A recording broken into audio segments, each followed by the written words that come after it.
Hey, I'm Shamar. And I'm Andrew. We're going to be doing a deep dive on all the connected DC animated movies and their cinematic universe. Yes, I'm here to discuss the interconnected storylines and point out how jacked everybody is. And I'm here to share deep comic book knowledge like Batman having his own sneaker line. So check out yet another DC animated podcast. Part of the Forgotten Entertainment family and coming soon wherever you listen to your podcast. Ladies and gentlemen, please notice that exits are conveniently located at the front and rear of this auditorium. When leaving the theater, we suggest that the exit at the front of the auditorium will allow you easier access to the parking areas. Thank you. I was gonna say, like, the whole point of Star Wars is to get him to shoot those friggin' things to kill the Death Star. You're talking about the whole design of that movie. I'm a little. Things didn't go the way you thought. No, I'm just a little. Stallone's playing soccer? Yeah. What's going on? I'm watching this. I saw that at a very young age, and I didn't. You're coming at me hard. I'm not coming at you hard. Yeah, you are. I just don't believe her choices. Her choices are ridiculous. Give me an emotion. Hello, I'm Mike Field. I'm Mike Butler. And you're listening to the Forgotten Cinema Podcast. Each episode, we highlight a film that, for a variety of reasons, was forgotten by audiences. Whether it be because a more popular movie was released at the same time, or the movie simply didn't catch on with an audience in its initial run. We'll discuss what we love about the movie, or perhaps don't love about it, but we'll always recommend you revisit it. If you enjoy our podcast, we'd love to hear from you. We are on Instagram and Facebook. Find us. Our podcast is available on all platforms with a backlog of 150 episodes for your listening pleasure. What's up? Nothing. It's weird. It's the evening. I know. We are our first prime time recording because I have a job and that takes precedence. You bum. But I like recording at night. We're awake. We're not tired. I'm not rushing to go pick up my children afterwards. We can relax. Oh, you say you're awake now. I'm awake. F you. We can turn this into we can get, the more we do this, the more it can turn into an event. I love it. I think it's good. I think it's going to be good for us. I don't know. How you doing, Butler? How was your day today? I'm doing all right. My day was fine. My day was great. Good.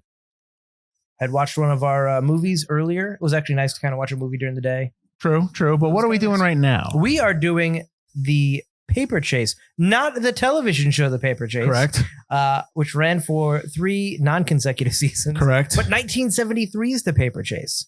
As a first-year law student at Harvard, James Hart knows he's got his work cut out for him. But things get harder than he anticipated when he runs afoul of the school's dreaded contracts professor, Charles W. Kingsfield Jr. That's a little incorrect. Wry and imposing, Kingsfield drives many of the lesser students to drop out. But James endures and, as if begging for more trouble, begins dating the professor's daughter, Susan. Also a little not. Well, he doesn't know. Correct. Yeah. All right. That was a decent, not so great synopsis. That was it. Yeah. Oh, that was it. Oh, short. That was Nice. done. So The Paper Chase has a runtime of 113 minutes. It's rated PG. Production budget of, I don't know, because it wasn't available.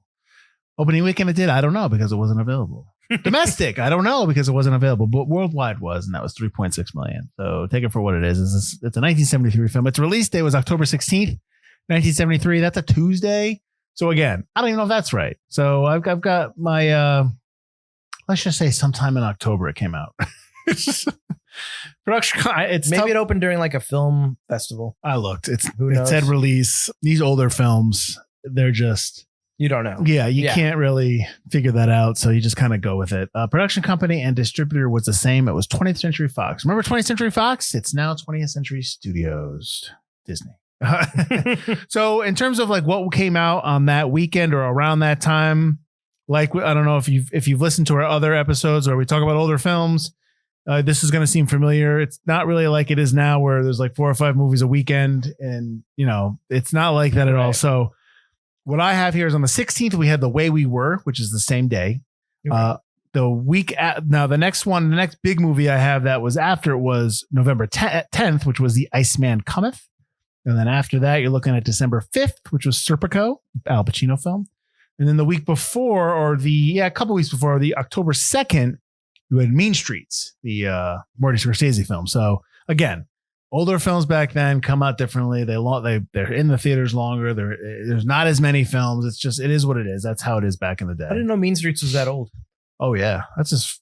I might not be his very first, but it's his first one that when people. The big movie. Yeah. This movie was written and directed by James Bridges. It's based on a book by John J. Osborne Jr. So Bridges has directed The China Syndrome. I believe he wrote it too. Urban Cowboy, Bright Lights, Big City. He's also done September 30th, 1955. And Mike's Murder. Do you know what September 30th, 1955, what the significance of that date is, Butler? I do not. In film history, that is the day that James Dean died. But the movie's about a kid who learns that James Dean dies, and then he goes on this like riotous rampage in that day. And that's interesting. Okay. The book was based on, this was based on a book, Osborne also wrote a lot of TV episodes for The Paper Chase when it went to TV. His first book was called Listen to the Marriage. I think he had about 5 or 6 books in total. Cinematography was done by Gordon Willis, who was nominated for 2 Oscars, one for Zelig and the other for Godfather Part 3, which I assume means that they didn't nominate him for 1 and 2, and they were just like, okay, let's give him the nomination for 3, but he didn't win. He's also done All the President's Men, Presumed Innocent, The Devil's Zone, and Clute, just to name a few.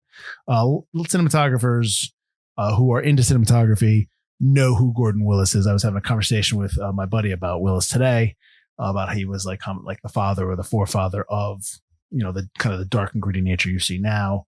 He does a lot of stuff in dark, in shadows. Obviously, if you know The Godfather, that's all him. He's a very naturalistic cinematographer.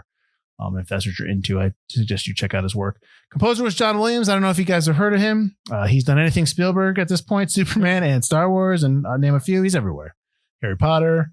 Edited by Walter Thompson, who was nominated for an Oscar for The Nun Story. He also did This Above All and Behold the Pale Horse. He was produced by Roderick Paul and Robert C. Thompson. Paul has done primarily TV films, TV movies. Thompson has done the movie The Cowboy Way, with Woody Harrelson and Woody Harrelson. Who was the other guy in The Cowboy Way? I'm blanking. Woody Harrelson. I can't believe I'm blanking. Not McConaughey. No, that's too young. You know what The Cowboy Way is, man? It's when these two Kiefer Sutherland. When these two cowboys come up to New York City because one of their sister or their brother or their friend was murdered, and they're just and they're riding horses in New York City. You've never seen that? I might have seen an image of it, but I've never seen Kiefer it. Sutherland and Woody Harrelson. It's all right.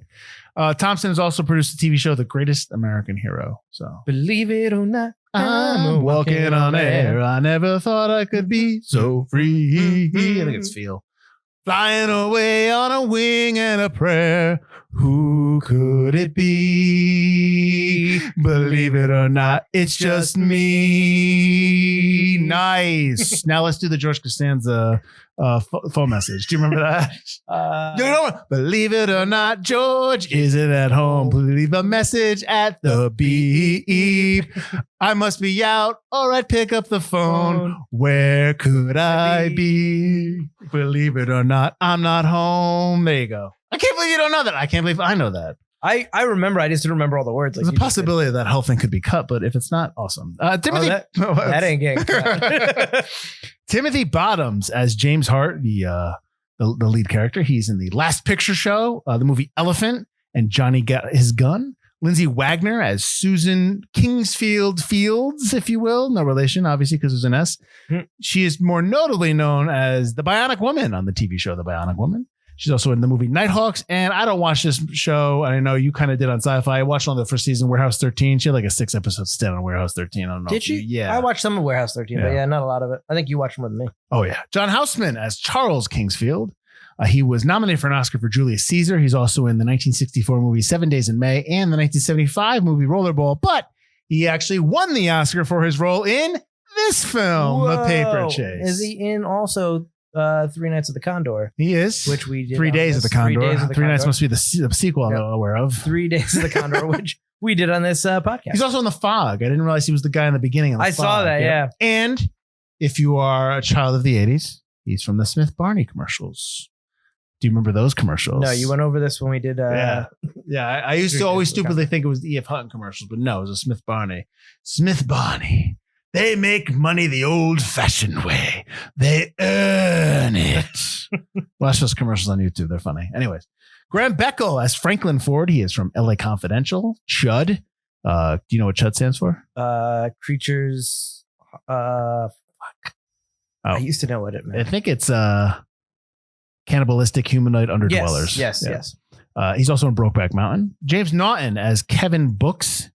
He is in The First Wives Club, The Devil Wears Prada, and Cat's Eye. Edward Herrmann as Thomas Anderson, not to be confused with Mr. Anderson from The Matrix. The Matrix, yeah. He is in Overboard, The Munsters, obviously, and the 1974 film The Great Gatsby. Craig Richard Nelson as Willis Bell. He's in Three Women and a Wedding. And then David Clennon as Toombs. The only reason I have him here is because he's the dude in The Thing. I always remember from there. He's also in Gone Girl and Syriana. So it's not a big cast. It's a relatively new cast in terms of this movie. And I gave you like, the 5 friends I gave you was Hart, Franklin Ford, Kevin Brooks, Anderson, and Bell. They're all kind of like study group buddies. So Well, study group. well, you know what I mean. Yeah, Not really they're in a study buddies. group together. Yeah. So as I said, this movie, Houseman won Best Actor or Best Supporting Actor. Best Actor. Best supporting actor. Best Supporting Actor. He won it. It was also nominated for Best Sound and Best Adapted Screenplay. And we'll get into some other stuff in terms of Houseman and other facts in the movie. But Butler, I had never seen this. I know you had never seen this. Nope. So we probably I'm interested in both of our takes and the differences in our takes and whatnot.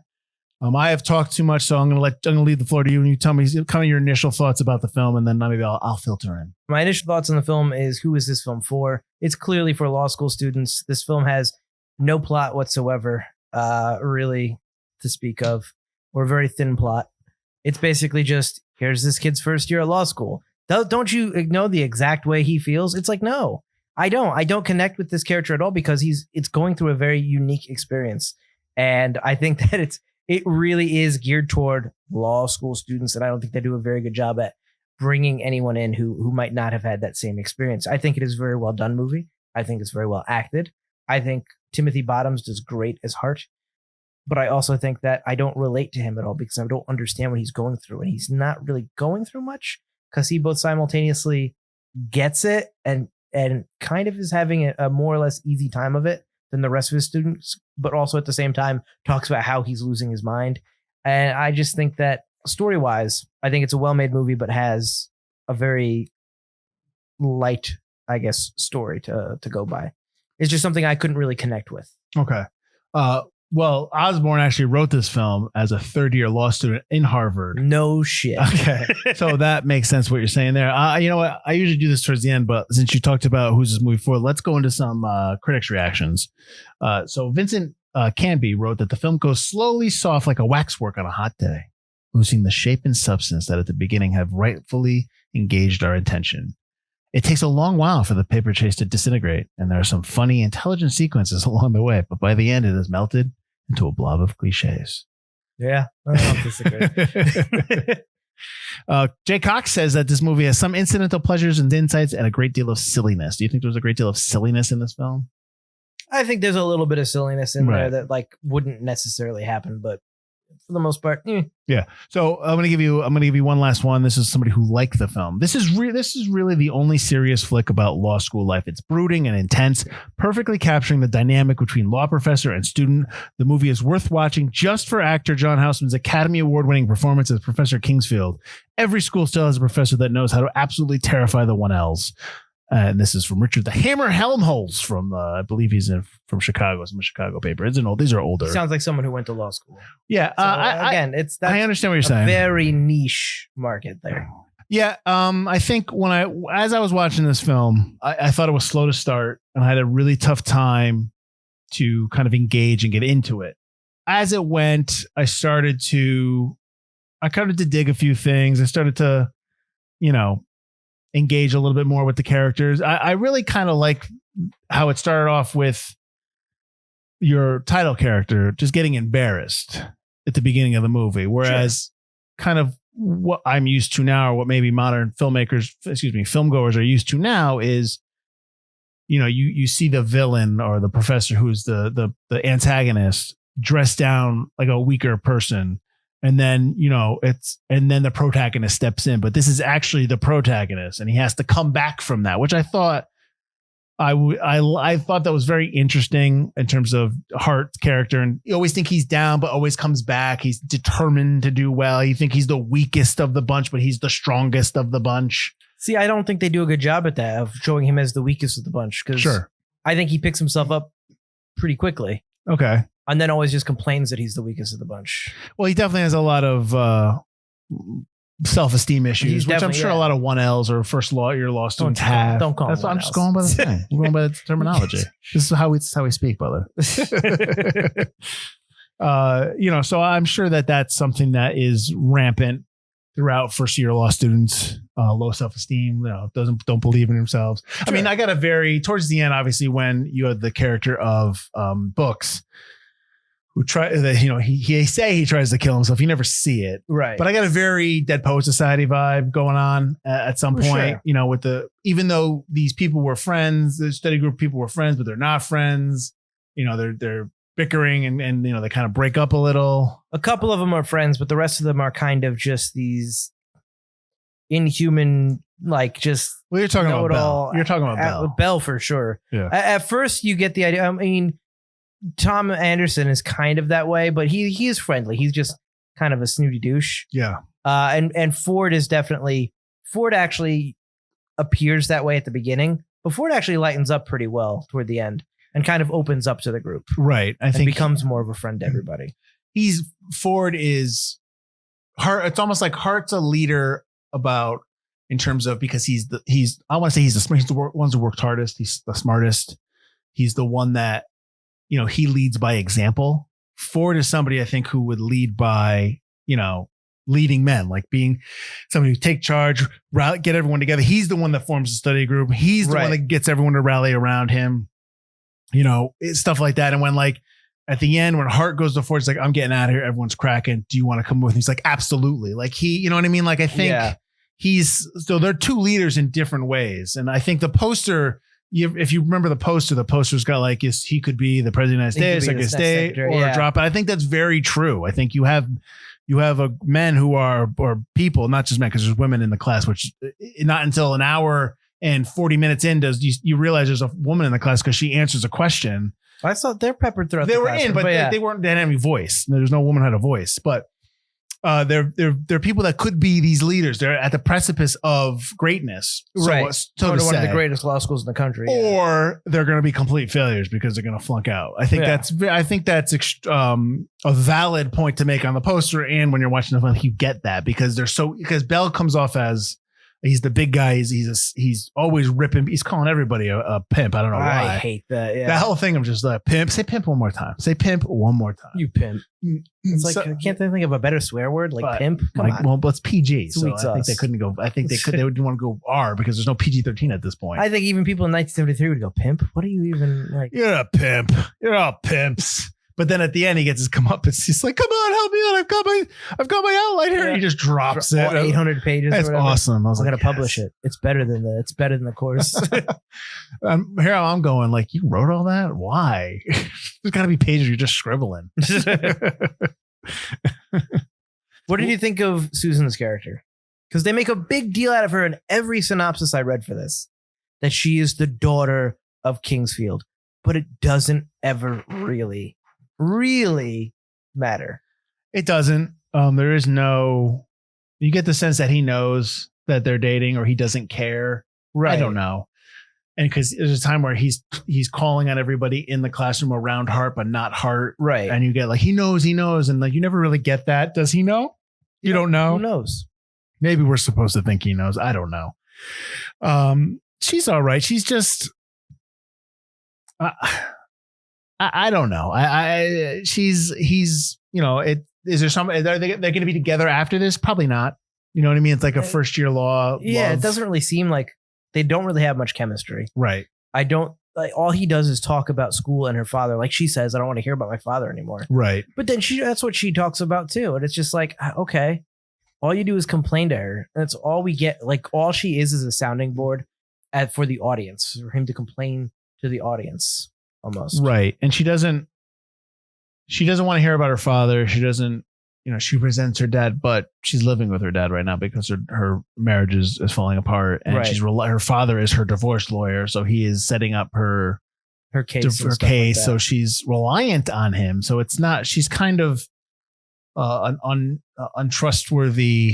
You can't really trust her character. But the thing is, she doesn't set him up. There's nothing where she sets him up, or by being with her, it lessens his relationship with Kingfield. He's imagining the whole relationship with Kingfield to begin with, possibly. Mm-hmm. And in the end, she leaves him twice. There's no within this 2-hour movie, she leaves him twice, and at no point is he banged up or heartbroken about it. He goes about his studies. He goes about his day. It doesn't really seem to affect him. He does call her a bitch in the beginning. Like he's like, "Oh, you're a real bitch," and like and then he's like stalking her, like standing outside her house. And right. He does get a little bit. It gets a little kind of like there's friction there. Like they're like, but like it's weird. And then they're back together. Exactly. Yeah. That's what I don't understand about it. What I didn't understand, and this is a nitpick probably, but at the end of the movie, because the end of the movie mirrors the book where he wants to know his grades and then he gets the envelope that has his grades in it and he makes it in a paper airplane. He throws it into the sea because he doesn't care. But he doesn't care. It's not about that. It's about the learning. It's about learning, but whatever. My question is, where house are they? Are they at her house? That's her house in the Hamptons. Okay, so how is she getting mail for him? I was wondering the exact same thing. I'm like, that doesn't make any sense. Within weeks, probably, of leaving school. Make no sense. No sense. And I was like, I don't understand this. I don't understand this at all. Exact thing. Yeah. So and again, and again, we're talking about how she hates her father, but she's at their house in the Hamptons. That ain't her house. That's his house. That's She's her father's using that house. money. Yeah, I know. But the whole I hate that at the end he takes his grades and he throws them. Like you say, it's only about the learning, but it's not about the learning. It was about the grades the whole time. It was about succeeding and passing that course. Yeah, but he gets a general. He has a general love and affection for Kingsfield. Like he loves especially when he reads Kingsfield's own notes in the library when they sneak in. They're just like my notes. Yeah, I think he really respects the fact that how Kingsfield is, his breadth of knowledge and learning from him. This movie's about education. Honestly, this movie's about the joy of learning, and that's what it is. Like he just loved that he could be under this guy, even though this guy was like a terror. And you have that famous line where he tells him, "You're a son of a bitch." Yeah, and he's like, the first intelligent thing you've said. Exactly. And so, and like at that moment, he's like, "Yes, I am." It's like you have to speak up. Like that's the whole thing in the beginning of the movie. Speak up. I can't hear you. If you're going to be a lawyer, speak up. Yeah, you got to speak up. But that's the thing is, you never get. They set up Kingsfield to be this antagonist, but he's not. Which also I kind of like because they don't also. I understand Kingsfield because we've all had those professors if you went to college or sometimes high school have those kind of overbearing teachers that are just good teachers, but they're dicks. They're there to not be your friend. They're there to teach you. Exactly. And at no point did I get the sense that, this guy wasn't a good teacher or was a bad guy. Yeah. He just do the work kind of a guy. What did you think of Houseman and in general? Obviously, people love him in this movie. I think he did a great job. Yeah. Did I think he did Academy Award-winning performance? That's what I'm asking. I don't know. Who was he up against? Oh, I don't even look. No, I only do that for the losers. I don't do that for the winner. I can. Oh man, you're gonna make me look. Hang on. What year was this? 1973. So the 1974 Oscars. Yeah. Because I just don't think. I think he did a great job, but I don't think he did an Academy Award-winning job. Like, I don't think there was anything above and beyond what he did. Okay. You tell me Serpico came out, 2 months after this? Serpico, Al Pacino and Serpico. Come on. Well, you're not even going to know that these other people in the... no, I'm saying, like, I don't even think you're going to know who these people are. Or the movie. You got nominees. Then that doesn't matter. Then what I say No. We're going to do it now. We're going to do it. Okay. Let me look it up. So you had Jack Gilford for Save the Tiger. You had Randy Quaid for The Last Detail. I've seen that. Vincent Gardenia for Bang the Drum Slowly. Okay. Houseman for The Paper Chase. And Jason Miller for The Exorcist. That's the younger priest. Oh, wow. He was nominated for that? Yeah. Good for him for a horror movie. Quaid is the only one I really know. Okay. Well, I mean, other than obviously The Young Priest. I don't think The Young Priest was good, but I don't know if he was. I think he was. He looks young in this. I'm assuming yeah. He's the young priest. Yeah, he's the young priest. But I don't think Houseman did anything that was like above and beyond. He just played the stuffy teacher, which I've seen hundreds of other stuffy teachers come before and after him in films. It's just like he's not the first one to play it, and he isn't the last one. And he wasn't an actor by trade. Like this was kind of like his first. Was his first movie, but his first big film or something. He had done like one before. Yeah. He was Bridges, the director's mentor and teacher prior to making the film. There's different notes about how he got this role. This role was initially offered to James Mason, Gregory Peck, Melvin Douglas, Sir John Gielgud, Paul Schofield, and Edward G. Robinson before he was given the offer to Houseman, and they all passed. But then I have a note that says AFI says that Houseman was only approached to play Kingsfield after East Coast locations were decided upon, and producers visited the Juilliard School of Arts looking for actors to cast as students because Houseman was there. He has an acting program there that he runs, and that's where they got into Houseman. So was it that Bridges knew him? Like that kind of stuff. So there's all different stories, but this is something I found fascinating that I did not know. That John Houseman was an assistant to Orson Welles on Citizen Kane. And he also was an editorial assistant and contributing writer and wrote lyrics for a song for the movie. And he produced the War of the Worlds 1938 radio show, which I thought was fascinating and awesome. I was like, yeah, wow. Like, I just always know John Houseman from the Smith Barney commercials and the show, because he reprises his role on the Paper Chase show, which had 1 season on CBS and 3 on Showtime. Right. But I thought that was awesome, the Orson Welles stuff. I thought that was fantastic. That's really interesting. Yeah. I mean, he would like Orson Welles are doing Citizen Kane. Houseman needs write me up some stuff. I'm like, are you kidding me? Like, that's just, that's phenomenal. That's fantastic. And they still have contributing writers to this day that now are getting recognized. But that's awesome. I thought that was an awesome note. So if you take anything from this podcast, it's that I like that note. Well, you've talked about stuff you didn't like, and I'm sure there are more. But give me some stuff that you really enjoy that you didn't think you'd like, or maybe that surprise that you were like, oh wow, that's I like that. Nothing. Like I said, I like Hart. I think he's the only real human amongst them, in a way. Although I think some of his choices don't seem to make sense. I like the story with Kevin. I think that's a really interesting story. I think that's a more interesting story. The stuff where he's cracking under pressure. He cracks under pressure. He's got the photograph. I love when he loses it. When he finds out his wife's pregnant, he goes, I can make you a grasshopper, maybe a Mai Tai. Yeah, I can make them. That's the only bar I'm ever going to pass. I read it once because he's got the photographic memory, but he can't analyze. He can't pick it apart. He can't. Yeah, he doesn't have reading comprehension skills or something like that. Yeah. And then he's like, he wants him to leave. Yeah. Then he starts breaking up crying, and he's like, I tell him to just leave. Yeah.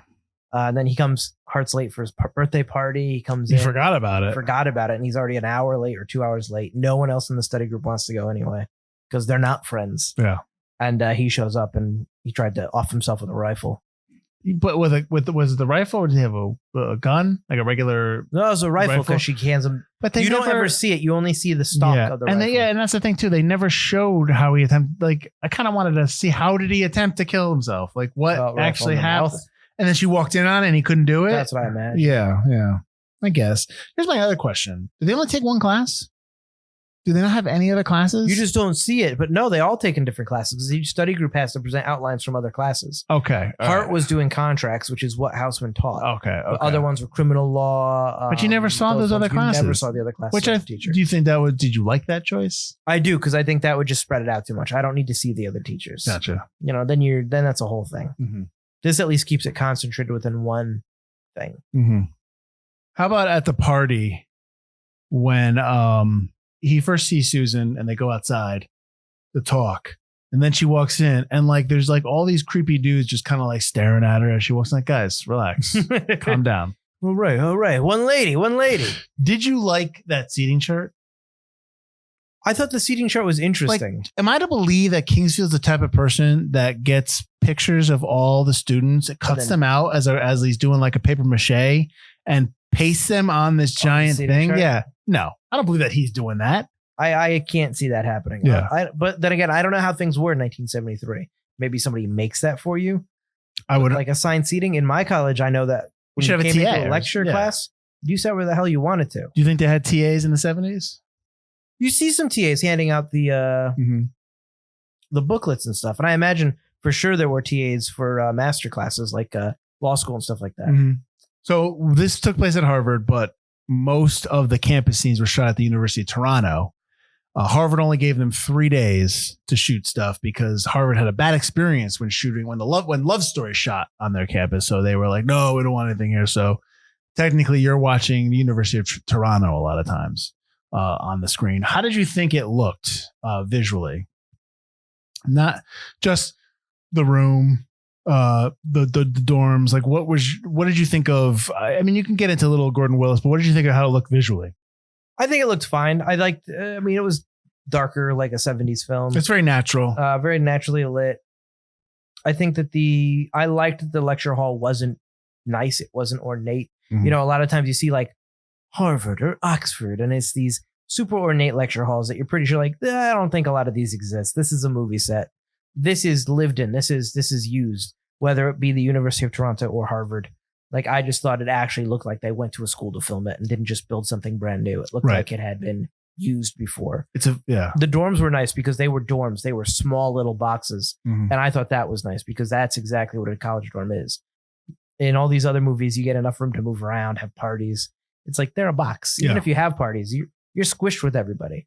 Oh, yeah, And this was- yeah. you're in the basement with your red Solo cup, Yeah, that's that. I Sweating. liked the look of the dorms here. smelling, you're trying to look good for a potential mate, but you look like crap and you hate it. Welcome to college. This was a much different Harvard Law School than the one in Legally Blonde. Well, I asked you what it looked like. And so Willis shot this movie in anamorphic format because, quote, he wanted the schoolroom and because of the schoolroom and the graphics in the film. But he also says that about the composition of the scenes between Houseman and Bottoms, which is Hart and Kingsfield, was that related to who had command of the situation. We used huge close-ups of John and demeaning shots of Timothy. Then as the movie goes along and Timothy begins to get on top of it, you'll notice the shot sizes begin to diminish on John and begin to get a little bigger on Timothy until finally they were equal partners shooting back and forth. And you can definitely see that when he tells him he's a son of a bitch. Like, that's where you see it. Yeah, cool. That's a full-on close-up. Right. Yeah. Right.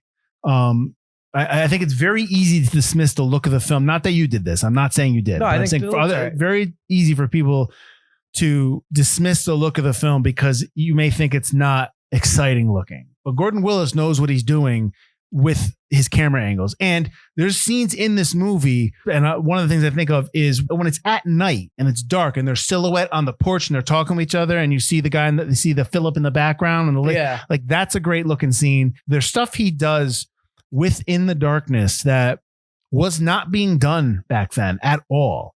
And obviously it's a much better out because cameras are better now and lights are better now, Right. all that stuff. But if Willis was around now and had the tools that everyone else had now, he would be light years ahead of what you see on screen.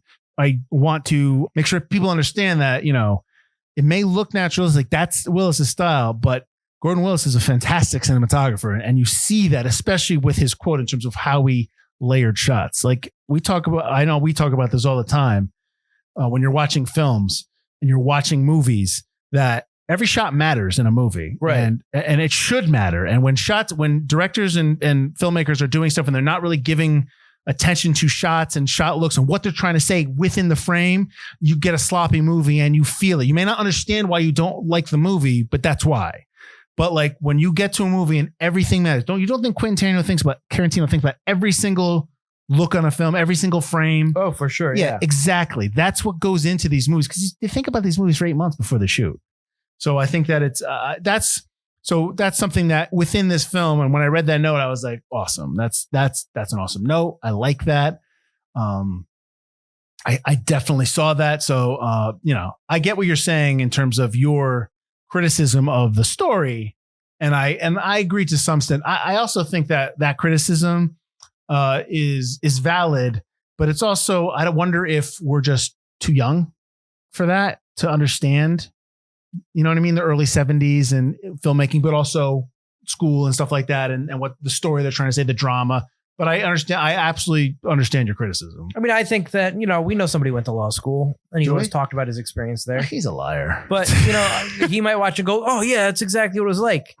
But I don't know that. And I think very few people know. I think it's not only maybe of the time, but a very specific subset of education. Well, I know who you're talking about, and I'm gonna tell you right now, he's the Bell character. Oh no, for sure. Yeah. But I think that They're all pimps. I think that the experience of a law school student is different than what most people experience, like you and I would experience going sure. to college, or just even like somebody going to medical school. Maybe I think it's a very different. Yeah. Well, yeah, subset. It's so specific. Right. It's not a college. It's a college, but you're in law school, so you're there for a reason. Your medical school, you're there for a reason. You're not there to like get your first 2 years of core curriculum like a regular college. Absolutely, but it's. I think it's niche. That's what I think. Yeah, no, I can see that. But I also think we talked about this when we did Michael Clayton. That there is a dearth of adult dramas now, and there's no hunger for it. Yeah. So something like this, The Paper Chase, it probably would be a series if they redid it. Obviously, it became a series after the fact. But it's definitely something that lends itself to TV. So, I mean, I wouldn't be angry if somebody said, like, I want to do something like The Paper Chase or The Paper Chase for now, updated for modern audiences, but as a TV show. Sure. I just think that there needs to be more in there to bring me into it. This is very like, there's a wall that I can't get past in terms of not having gone to law school. And I understand. It needs to, maybe the TV show did that better. Maybe the hypothetical TV show you're talking about but something that would make me want to watch that, something that would make me interested in that, much in the way that medical shows kind of show you the life of them, or certain lawyer like procedural shows that you really like would bring me into that. Well, the story, if you don't come from that background, you're obviously not going to understand a lot of things that the characters are experiencing, obviously, but it's the story's responsibility to make sure to try to get you to buy in. Yeah. And maybe this type of story needs a longer format to do that. Like ER, like if ER was a movie, I'm sure they can only focus on a few characters and everyone else is kind of like going to fall off the wayside. Right. But the fact that TV show like ER goes on for 8 seasons, you're invested in these characters for 20-something episodes a year. You start to feel right. So you get it exactly. So maybe it was a story that lent itself better to the small screen or more episodic. Yes. Yeah. And that's probably why it lasted for at least 4 seasons, 3 on Showtime. I never watched the show. So, I mean, it was before my time and not something I'm going to go back to or go to. So, right. Indeed. Are there any lines in the movie that you liked other than Pimp? Yeah. I like one of the ones I enjoyed was when they're in the hotel and the manager's trying to get him out and he's like, put him on the phone. He's like, I gave him a message. Tell him that shipment of dope just came through and we're holding a special brand. And they turn on the water again because they had to turn off the water. See, that's the part where I thought it got a little silly. I thought that was a little silly. Okay. You didn't like the silliness of the... I didn't think it was necessary. Okay. I mean, these are supposedly... Some of these things are taken from stuff they did back in law school. Yeah. I like when they're all fighting in the study group for the last time. Mm-hmm. And then Hart just goes, shut up. Just shut up. Like, that's kind of what I think everyone watching is thinking it the whole time, watching these nerds, just banter and talk nonsense to each other. It's just like, what is this? Yeah. Like Hart as the only like real human being who can just say, shut up. Yeah. So I did like that. I was like, yes, thankfully. I did also like when he's in the elevator with Kingsman at the end and he's talking about how much his class meant to Kingsfield. He's just like, I'm just telling you, your class really meant something to me. Oh, what was your name? Do you think he did that? Do you think he knew him? Oh yeah. Yeah. Okay. He's been calling on him all year. He knew who he was. Yeah.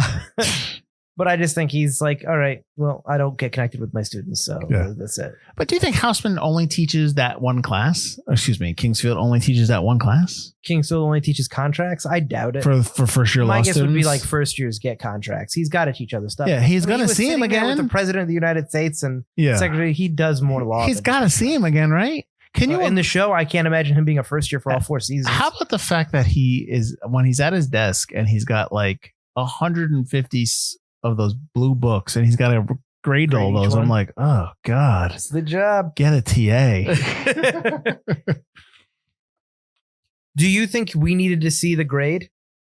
Do you think we needed to see that Hart got an A? Because if Hart doesn't care, should we have cared? I think we needed to see it because I know you don't know in the book. They don't tell you in the book. Really? It ends the way it ends in the book, but they never tell you his grade. But I think I spent an hour, almost 2 hours with him. I needed to see what he got. Absolutely. I mean, I understand what you're saying about him not needing to see. And I think that's more like symbolic. Because like, what if he does he just assumes that he graduates? But whatever. Sorry, Hart, you've been here 4 years, but you didn't pass contracts. What? First year. You got to come back for another semester. I mean, I kind of wanted to know what everyone else got, but he's the main, so that's fine. I like that you didn't, because I think that would drag on too much. You see the result of hardcore failing with Kevin, and I don't think you need to see the in-betweens. They couldn't do a stand and deliver ending where they show you all the characters and their grades that they got on the math test. I would like to see Bill getting an F. I mean, it's like shuffled up. They should just have like, years from now, they should just do like Bill works as a short order cook for like it's just stuff like he is such a pimp. You pimps.